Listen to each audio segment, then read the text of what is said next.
Soul midwifery is is fairly new, especially in this country, form of training and recognition for people who are not medics, but who will sit with people who are dying. And the aim of a soul midwife is to help and support that person to achieve as good a death as possible, and to work alongside medical teams and just try to help the family and the person that's dying. So how does that work in terms of your relationships with those people who are at the bedside? How does that work? You know, you'll have a very different relationship, I imagine, with the medical team, with the partner, very different, with the person who's dying. Very different relationship. Your focus is the person who's dying, but because I came to this training from my bereavement counselling, I'm very aware that if I can involve family as much as possible, their grieving after the death will be as easy as possible. So I do tend to involve the family as much as possible. And medic teams, I'm just working alongside them. They have their job, I have my job to do. So as far as I'm concerned, it's a good, easy relationship.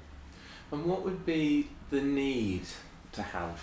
Because you imagine that at someone's deathbed there's the nearest and the dearest. The medical staff who are there with a very specific medical role of, I imagine, pain relief a lot of the time. What would be the need? Okay, the need, I believe, springs from us as a society. We have lost the ability to live with dying.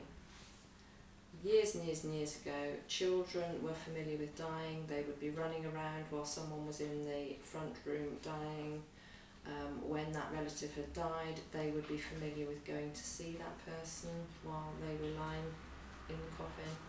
And children and family, everybody was aware of the smells and sights of dying. It was part of life. We as a society now have shut that away in hospitals and hospices, which is great because we can, as you say, get the pain relief, we can have a more comfortable death, but it also removes us. So the fear has grown around talking of death, talking of dying. And as a soul midwife, I would say my main role is to get out there and allow people to start talking about death generally. And I run workshops as well on as good a death as possible, where I invite people to start thinking about their own death, whether it be next week, whether it be years and years and years ahead, to start thinking, well, okay, where would I like to die? What would be the best circumstances I would like to die? So that there's some thoughts going on, and actually, yes, we do all die. So somewhere along the line, you do need to start thinking about it. And hopefully that takes some of the fear away. But like birth, death is a hugely private. Very private, and often the soul midwife won't be there at the actual death.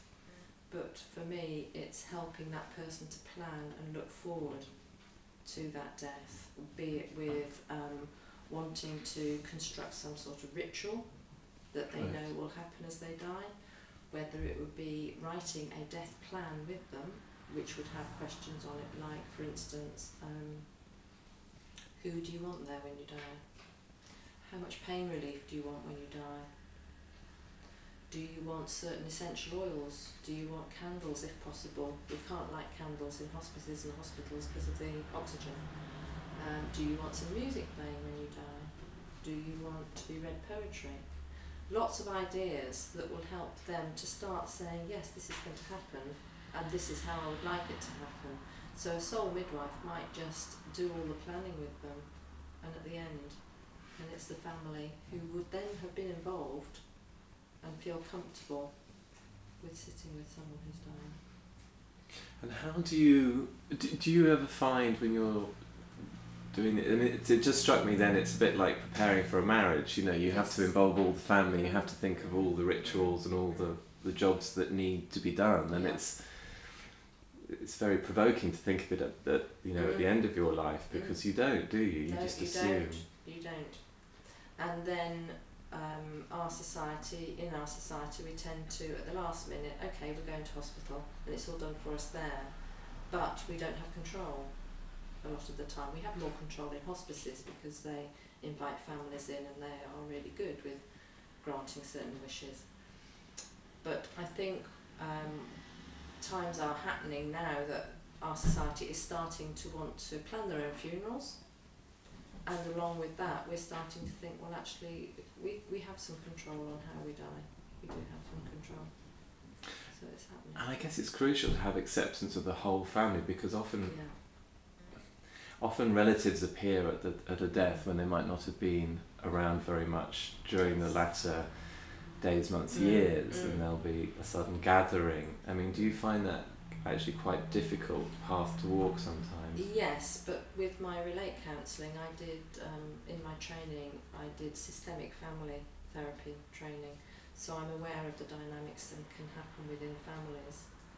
And also, having asked the person who was dying who they want present, they sometimes will not want family present, certain members of the family, and then that might be my role to say, actually, can you just sit outside for a bit? So it's difficult. orchestrating it, really orchestrating it, yeah. How does this impact on you? Because it must be hugely draining. It's very, very rewarding work, but it's very draining work as well. And I only have one client of this sort at a time, because I don't think emotionally and physically I could cope with more. Also, if I was carrying two clients who came to the end of their life at the same time, my loyalties would be split. And how do you make decisions like that?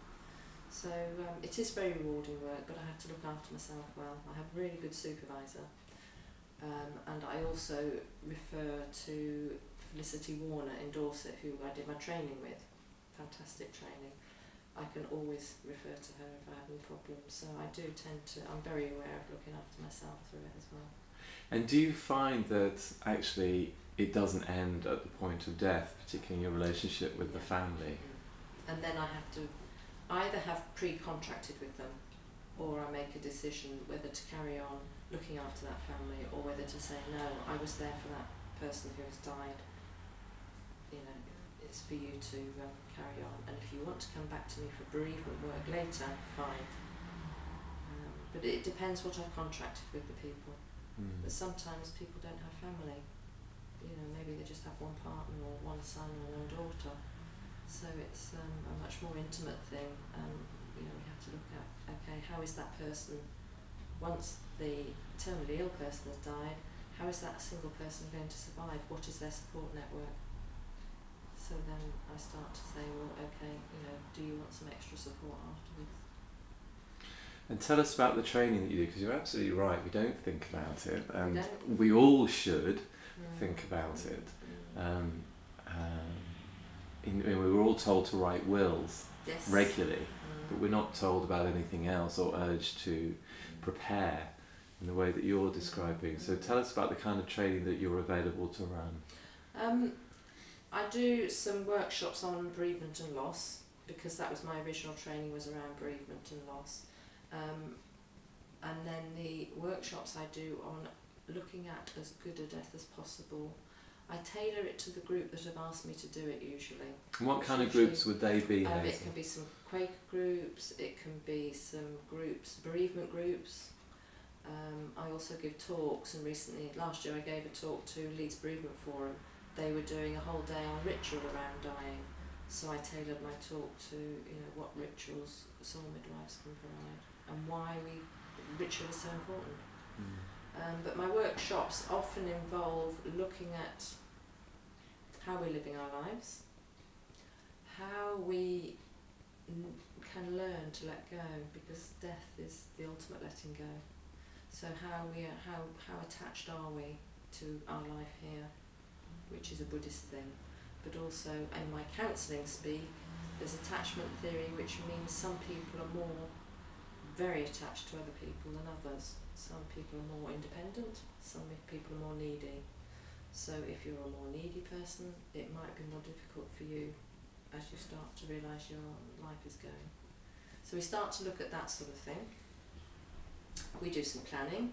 We do a visualisation where I ask people to close their eyes and imagine the ideal place where they would like to die. And we get some really wacky ideas, side of a mountain, all sorts of things, on a beach, in a summer house. So I also do that with my clients, because when they're often in pain, they can do this visualisation, and even if they don't achieve dying on the side of the mountain, on the beach, they can be visualising and thinking about that place. Right. Other things we do is planning, going through a death plan. How would you like to die? Who would you like there? And this, although these people on the workshop are not dying necessarily at that moment, it can be updated. Things to think about would be, do you want to write letters to your children? With my bereavement work, some of the greatest gifts some of these bereaved people have been to receive a letter after the person's died. And it's a huge gift to receive, huge. So maybe to think about, yes, do you want to write to your children? Okay, you might not die for years and years and years. You can always update that letter, but it's there. So it's something we should all be doing. It's practical things, and along with the practical things, it's helping you to think about and actually come to terms with, we are all dying. You know, we're all on that path, and we will all one day die. So okay, you know, what's the worst scenario? That sort of thing. At what point should we start this process? Well, as I said earlier, children used to be aware of death. They used to Yeah. be aware that they would one day die because they'd seen elderly relatives or other people or other children. In the old days, not all children survived, did they? So it was more normal. And because we've put it away in a box, it's not normal. And to start to normalise death, because it happens to us all, it's a huge step forward. Do you see it as a crusade isn't the right word for it, but do you see this as something that's a big part of your work? I mean, it's been very interesting talking to you, and it's made me think about all sorts of things, but in much the same way that Sarah talks about health and good eating and, you know, living sensibly and so on. So this is another thing that... It is, I'm passionate about it. Yeah. And I do like giving talks about it because I'm passionate about it, and to the response I get from people saying just thank you for getting it out there is great, because it is, and more and more people are saying yes, we need to talk about these things, we need to talk about these things. Thank you.